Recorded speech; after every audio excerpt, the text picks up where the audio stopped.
Hi guys, and very warm welcome at the amazing platform of Knowledge Planet powered by PW.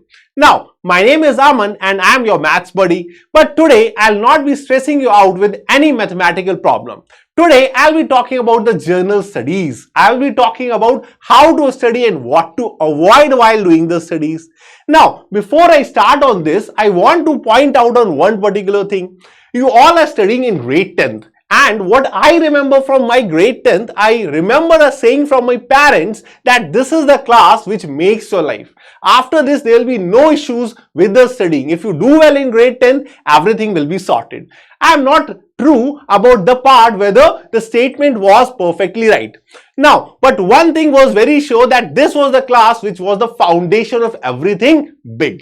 So make sure that you make the best out of this class. And when I say best, what you have to do? You have to make sure that you are consistent. And there is a saying by a writer, Annie Dillard. She says that how we spend our day is how you spend your life. So basically, she is trying to say that if you are consistent with your effort, whatever you are doing with your day, that will be reflecting in your whole life. So make sure you study consistently. Don't make it a one-day affair. Make sure that you repeat it again and again. Alright, now coming to the part, what are the 5 mistakes you should be avoiding while studying? Now, first thing first.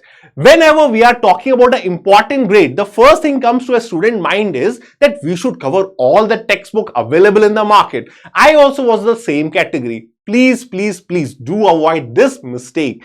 Take one book and make sure that you do it multiple times. The point is to consolidate our concept. It's not that you should be solving each and every question available in the database. That's not the point. The point is to consolidate your concepts. And for that, make sure to do it multiple times, one single book, right?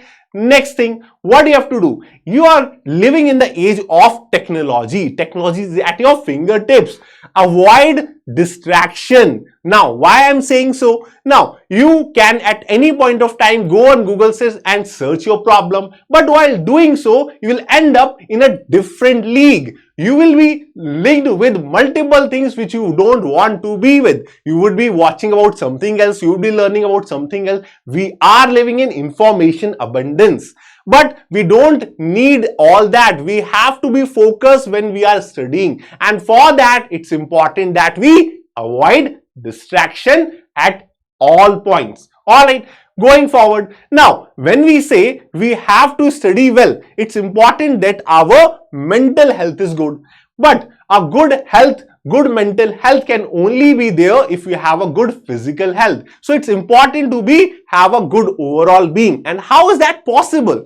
That is possible when you are connected with different people, you are having an engagement, interaction with multiple people, when you are regularly doing some exercises, when you are regularly going out. It's not about the simple sitting at the table and spending the whole day. You should be active throughout.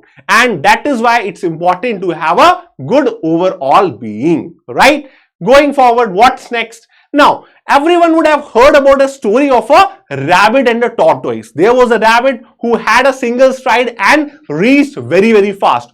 On the other hand, there was a tortoise who was slow, but he was consistent. So you have to be consistent with your effort. This was the first point I made. For the growth to happen, it should be consistent. It should not be a one-day affair or a two-day affair. It should be a regular affair. Alright, so make sure you study consistently.